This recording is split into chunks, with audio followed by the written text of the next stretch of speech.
Hi friends, അസ്സാമു അലൈക്കും. Welcome back to my channel. ഇന്നൊരു റെസിപ്പി വീഡിയോ ആണ് കേട്ടോ. ഒരു ഈവനിങ് സ്നാക്ക്. ഈ സ്നാക്ക് നിങ്ങൾക്ക് എല്ലാവർക്കും ചിലപ്പോൾ പരിചയം ഉണ്ടായിരിക്കും അല്ലേ കാണുമ്പോൾ. ഇതിലേക്ക് ഞാൻ എൻ്റേതായ രീതിയിൽ കുറച്ചും കൂടി ഇൻഗ്രീഡിയൻസ് ആഡ് ചെയ്തിട്ടുണ്ടാക്കിയതാണ്. അപ്പോൾ എല്ലാവരും ഒന്ന് ട്രൈ ചെയ്ത് നോക്കണം. വീഡിയോ ഫുള്ളും വാച്ച് ചെയ്യണം.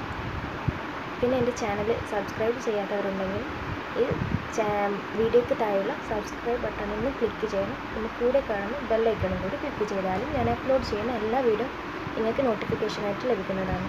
അപ്പോൾ നമുക്ക് വീഡിയോയിലോട്ട് പോകാം അല്ലേ.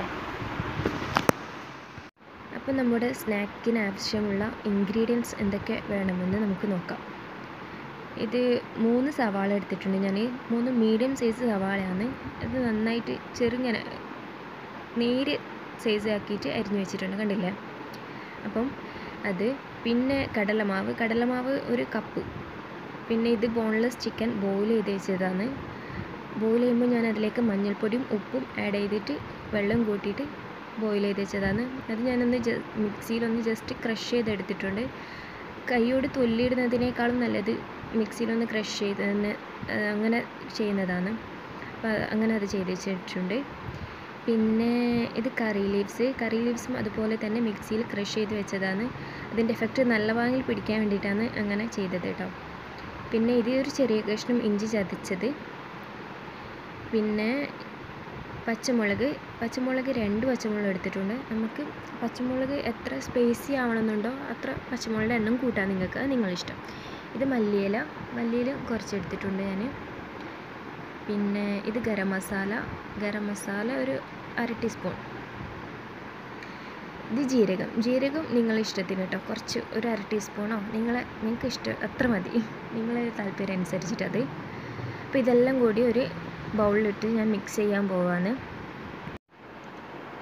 ഞാനിനി ഒരു ബൗളിലേക്ക് മാറ്റുകയാണ് ഇൻഗ്രീഡിയൻസൊക്കെ നന്നായിട്ട് മിക്സ് ചെയ്യാൻ വേണ്ടിയിട്ട്. അതിൽ നല്ലൊരു ഏകദേശം വലിപ്പമുള്ള ബൗൾ തന്നെ ആകാം. അതിലേക്ക് ഞാൻ ഉള്ളി ആഡ് ചെയ്ത് കൊടുക്കുന്നുണ്ട്. ഉള്ളി നന്നായിട്ട് കൈകൊണ്ട് ഞാൻ ചെയ്യുന്നതാണെന്നില്ല, അതുപോലെ തന്നെ ഓരോ സ്ലൈഡായിട്ട് തന്നെ വേണം ഉള്ളി വീഴാൻ വേണ്ടിയിട്ട്. എന്നാലും നമുക്ക് എല്ലാം കൂടി ഇൻഗ്രീഡിയൻസ് മിക്സ് ചെയ്യുമ്പം ഒരു ഭംഗിയുള്ളൂ. ചെയ്യുമ്പോഴും അങ്ങനെ തന്നെയാണ്. അപ്പം എല്ലാവരും ഈ ഡിഷ് ട്രൈ ചെയ്ത് നോക്കണം കേട്ടോ.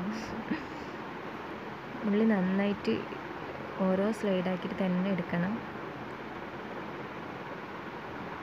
ഓരോ സ്ലൈഡായിട്ട് തന്നെ കിട്ടിയിട്ടുണ്ട്. ഓക്കെ, ഇനി നമുക്കതിലേക്ക് ബോയിൽ ചെയ്ത് വെച്ചാൽ ക്രഷ് ചെയ്ത് വെച്ചിട്ടുള്ള ചിക്കനും കൂടി ആഡ് ചെയ്ത് കൊടുക്കാം. എൻ്റെ കയ്യിൽ കുറച്ചും കൂടി കറി ലീവ്സ് വീണിട്ടുണ്ട് കേട്ടോ. അത് പിന്നെ പെറുക്കിയെടുക്കാൻ ഞാൻ നിന്നില്ല. പിന്നെ ഓരോ ഇൻഗ്രീഡിയൻസ് ആയിട്ട് അതിലേക്ക് ആഡ് ചെയ്ത് കൊടുക്കാം. നെക്സ്റ്റ് മല്ലിയില,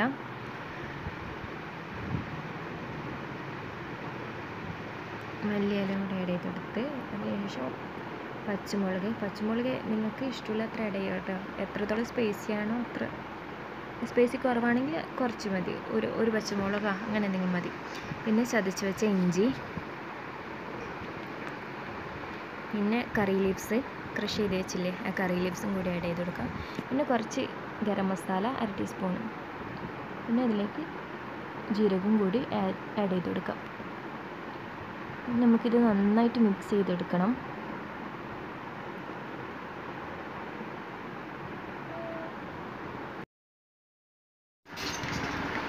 രണ്ട് ഇൻഗ്രീഡിയൻസ് എനിക്ക് പറയാൻ വിട്ടുപോയി കേട്ടോ. ഒന്ന് ചിക്കൻ മസാല, മറ്റേത് മെയിനായിട്ടുള്ള ഉപ്പും. അപ്പോൾ ഇതിലേക്ക് കുറച്ച് ചിക്കൻ മസാല ആഡ് ചെയ്ത് കൊടുക്കാം. ഞാനിവിടെ ഈസ്റ്റേണിൻ്റെ ചിക്കൻ മസാലയാണ് കേട്ടോ ഉപയോഗിച്ചിട്ടുള്ളത്. പിന്നെ ഉപ്പ് ആവശ്യത്തിന് ഉപയോഗിച്ചാൽ മതി കേട്ടോ. ഇവിടെ എല്ലാവർക്കും കുറച്ച് ഉപ്പ് അധികം വേണം. ഞാൻ ഉപ്പ് ആഡ് ചെയ്ത് കൊടുത്തിട്ടുണ്ട്. ഓക്കെ, ഉപ്പ് മതി. നമുക്ക് ടേസ്റ്റ് ചെയ്തിട്ട് ഉപ്പ് വേണമെന്നുണ്ടെങ്കിൽ ഇട്ട് കൊടുക്കാം കേട്ടോ. ചിക്കനിൽ എല്ലാത്തിനും നന്നായിട്ട് ഉപ്പ് പിടിക്കണം കേട്ടോ. അതിന് വേണ്ടിയിട്ട് നന്നായിട്ട് മിക്സ് ചെയ്ത് കൊടുക്കാം. കൈ കൊണ്ട് തന്നെ നന്നായിട്ട് മിക്സ് ചെയ്ത് കൊടുക്കാം കേട്ടോ. എല്ലാ ഇൻഗ്രീഡിയൻസും നന്നായിട്ടൊന്ന് മിക്സ് ആവണം. ഉള്ളിക്ക് നന്നായിട്ട് ഇൻഗ്രീഡിയൻസൊക്കെ പിടിക്കണം. ഇതിൽ വേണമെങ്കിൽ ചില്ലി പൗഡറില്ലേ നമ്മുടെ, അതും കൂടി ആഡ് ചെയ്ത് കൊടുക്കാം കേട്ടോ. പിന്നെ ഇതിലേക്ക് ഞാൻ കടലമാവ് ആഡ് ചെയ്ത് കൊടുക്കാമെന്ന്. കുറച്ചായിട്ട് ആഡ് ചെയ്ത് കൊടുത്താൽ മതി കടലമാവ്. അതും കൂടി മിക്സ് ചെയ്തിട്ട് ആവശ്യത്തിന് ആവശ്യമുണ്ടെങ്കിൽ ആഡ് ചെയ്ത് കൊടുത്താൽ മതി. ഒരു ലിക്വിഡ് പോലെ അതുപോലെ ആയിക്കൂടാ, നമുക്കൊരു തിക്നെസ് ഉള്ളൊരു മിക്സ്ചറാണ് വേണ്ടത്. അപ്പോൾ ഓവറായിട്ട് തിക്കാവാനും പാടില്ല. നന്നായിട്ട് മിക്സ് ചെയ്ത് കൊടുക്കണം. ഇനി നമുക്കിത് നന്നായിട്ടൊന്ന് മിക്സ് ചെയ്ത് കൊടുക്കണം. അപ്പോൾ ആവശ്യത്തിന് വെള്ളം കൂടി ചേർത്ത് നന്നായിട്ട് മിക്സ് ചെയ്ത് കൊടുക്കാം. വെള്ളം അധികമാവാൻ പാടില്ല, അപ്പം ലിക്വിഡ് പോലെ ആവും. നമുക്കൊരു തിക്നെസ്സിൽ മിക്സ്ചറാണ് വേണ്ടത്. അപ്പം ആവശ്യത്തിന് നോക്കിയിട്ട് കടലമാവും ആഡ് ചെയ്ത് കൊടുക്കാം. നന്നായി മിക്സ് ചെയ്ത് കൊടുക്കണം കേട്ടോ. ഞാനിപ്പോൾ കൈകൊണ്ട് തന്നെ മിക്സ് ചെയ്ത് കൊടുക്കുകയാണ്, എന്നാലേ അതൊരു ശരിയാവത്തുള്ളൂ. അപ്പം കൈകൊണ്ട് തന്നെ ഓരോന്നായിട്ട് ഇങ്ങനെ മിക്സ് ചെയ്ത് കൊടുക്കണം.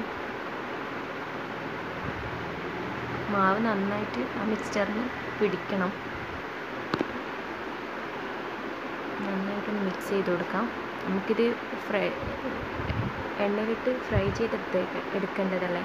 അപ്പം നന്നായിട്ട് മിക്സ് ചെയ്യണം. ഏകദേശം മിക്സ് ആയിക്കൊണ്ട് വരുന്നുണ്ട്. ഞാൻ കൈകൊണ്ട് തന്നെ മിക്സ് ചെയ്യുമ്പോൾ എന്തോ പോലെ തോന്നുന്നുണ്ടാവുമല്ലേ, പക്ഷേ ഇത് കൈകൊണ്ട് മിക്സ് ചെയ്താലേ ശരിയാവും.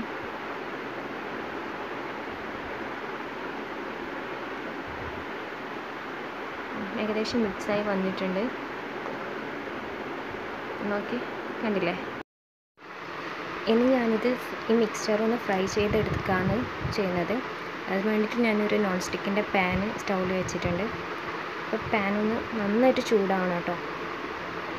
നന്നായി ചൂടാവുന്നവരെ നമുക്ക് വെയിറ്റ് ചെയ്യാം. അപ്പോൾ പാൻ ഏകദേശം ചൂടായി വന്നിട്ടുണ്ട്, നന്നായി ചൂടായിട്ടുണ്ട്. അപ്പോൾ നമുക്കതിലേക്ക് ഓയിൽ ആഡ് ചെയ്ത് കൊടുക്കാം. ഇഷ്ടമുള്ള ഓയിലാക്കാം കേട്ടോ, സൺഫ്ലവറോ കോക്കനട്ട് ഓയിലോ.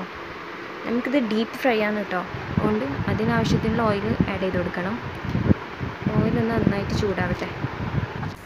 ഞാൻ ഈ ചൂടായ എണ്ണയിലേക്ക് നമ്മുടെ മിക്സ്ചർ ഇട്ട് കൊടുക്കുകയാണ്. ഞാൻ ഓരോ നുള്ളായിട്ടാണ് ഇട്ട് കൊടുത്തിട്ടുള്ളത്. ഇത് ഏകദേശം ബ്രൗൺ കളറായിട്ട് വന്നിട്ടുണ്ട്. കാരണം ഇത് ഫ്രൈ ആയി വന്നു.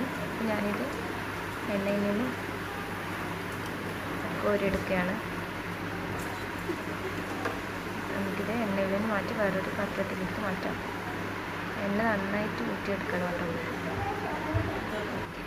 ഞാനിത് ഒരു എണ്ണ ഒഴിക്കുന്ന ഒരു പാത്രത്തിലേക്ക് മാറ്റിയിട്ടുണ്ട്. അപ്പം എണ്ണ നന്നായി പോകണം. അതിനുശേഷം നമുക്ക് പ്ലേറ്റിൽ സെർവ് ചെയ്യാം. അപ്പം നമ്മുടെ ഈവനിങ് സ്നാക്ക് ഇവിടെ റെഡി ആയിട്ടുണ്ട്. ഞാനതൊരു പ്ലേറ്റിലേക്ക് സെർവ് ചെയ്ത് വെച്ചിട്ടുണ്ട്. കൂടെ ഒരു ടൊമാറ്റോ സോസും കൂടി വെച്ചിട്ടുണ്ട്. സോസും കൂടി കഴിച്ചാൽ നല്ല ടേസ്റ്റ് ആയിരിക്കും ഇത്. കുട്ടികൾക്കൊക്കെ അതുകൊണ്ട് ഭയങ്കര ഇഷ്ടമാവും. അപ്പോൾ എല്ലാവരും ഈ ഡിഷൊന്ന് ട്രൈ ചെയ്ത് നോക്കണം. എല്ലാവർക്കും ഇഷ്ടമാകുന്നൊരു ഡിഷാണ് കേട്ടോ. അപ്പം ഈ ഡിഷ് ഇഷ്ടപ്പെട്ടിട്ടുണ്ടെങ്കിൽ ഷെയർ ചെയ്യണം. നിങ്ങളുടെ കമൻസൊക്കെ കമൻ്റായിട്ട് ഇടണം. പിന്നെ ലൈക്ക് അടിക്കണം. പിന്നെ സബ്സ്ക്രൈബ് ചെയ്യാത്തവരുണ്ടെങ്കിൽ ഒന്ന് സബ്സ്ക്രൈബ് ചെയ്യണം കേട്ടോ.